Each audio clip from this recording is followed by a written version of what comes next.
ফরিদপুরের মধুখালীতে দৈনিক আজকের পত্রিকার নিজস্ব প্রতিবেদক সৌগত বসুর বাবা মা সহ ৩ জনকে কুপিয়ে জখম করেছে দুর্বৃত্তরা। পুলিশের ভাষ্য অনুযায়ী চুরিতে বাধা দেয়ায় ধারালো অস্ত্রের আঘাতে তারা আহত হয়েছেন। আহতদের ফরিদপুর মেডিকেল কলেজ হাসপাতালে ভর্তি করা হয়েছে। শুক্রবার ৩ জানুয়ারি দিবাগত রাত ৮:৩০টার দিকে উপজেলার ডুমাইন গ্রামে এ হামলার ঘটনা ঘটে। আহতরা হলেন সৌগত বসুর বাবা বীর মুক্তিযোদ্ধা শ্যামলেন্দু বসু, মা কাকলি বসু এবং প্রতিবেশী কিশোরী প্রীতি মালো। পরিবার সূত্রে জানা যায়, রাতে তারা টিভি দেখছিলেন, তখন হঠাৎ একজনকে দেখতে পান। তাকে ধাওয়া দিলে সে বাড়ির দোতলায় চলে যায়। এ সময় ধারালো অস্ত্র দিয়ে শ্যামলেন্দু বসুকে কুপিয়ে জখম করা হয়। পরে অন্যরা এগিয়ে এলে তাদেরও আঘাত করে পালিয়ে যায়। আমি লেগে শুয়েছিলাম, বুঝছেন, খাওয়ার জন্য 8:30 বাজে, তো আমরা খাওয়ার জন্য আর কি করতেছি।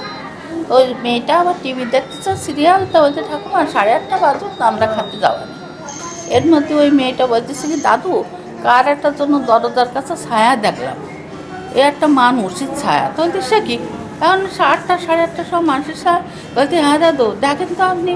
তো দাদু তখন উঠেছে, উঠে বৈঠকখানা খুঁজেছে, আমাদের ড্রয়িং রুমটা বৈঠকখানা বলে কি আগেকার দিনে। তা ওই বৈঠকখানা খুঁজেছে, পায়নি। তখন বলতেছে কি, চল তো যাই যে উপরে দেখি। তো বলছে দাদু আপনি উপরেও যেতে পারে, আমি দেখেছি সে লোক, একটা লোক পরিষ্কার একটা মানুষ সে।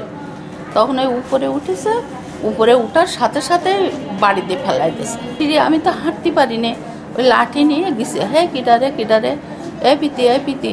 ওই তখন ওই ছেলে নেবে এসে আমার বাড়ি দিল। আমার বাড়ি দেওয়ার সাথে সাথে প্রথম বাড়িতে পড়ি নাই, ধরি রাখেছি, দ্বিতীয় বাড়িতে আমি পড়ে গেছি। 8টা থেকে 8:30টার মধ্যে যে ওইখানে কেউ ছিল দরজার পাশে। বিগত দিনে দেখি নাই, একজন হাতে লাগছিল আর মাথায় লাগছিল। সাংবাদিক সৌগত বসু জানান, তার বাবা মা বাড়িতে থাকতেন এবং তাদের দেখাশোনা করতে প্রীতি নামের একটি মেয়ে সেখানে ছিল। তাদের বিরুদ্ধে কোনো ঝামেলা ছিল না, তবে এটি একটি পরিকল্পিত হামলা হতে পারে বলে তিনি সন্দেহ করছেন।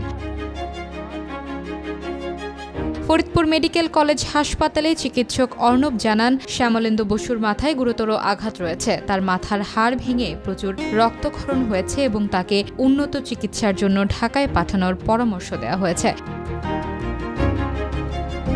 এদিকে খবর পেয়ে ফরিদপুর মেডিকেল কলেজ হাসপাতালে ছুটে যান অতিরিক্ত পুলিশ সুপার শৈলেন চাকমা এবং পুলিশের অন্যান্য কর্মকর্তারা। তিনি বলেন, প্রাথমিকভাবে মনে হচ্ছে চুরি করতে গিয়ে এই ঘটনা ঘটেছে, তবে বিষয়টি আরও তদন্ত করা হচ্ছে এবং আইনগত ব্যবস্থা গ্রহণ করা হবে।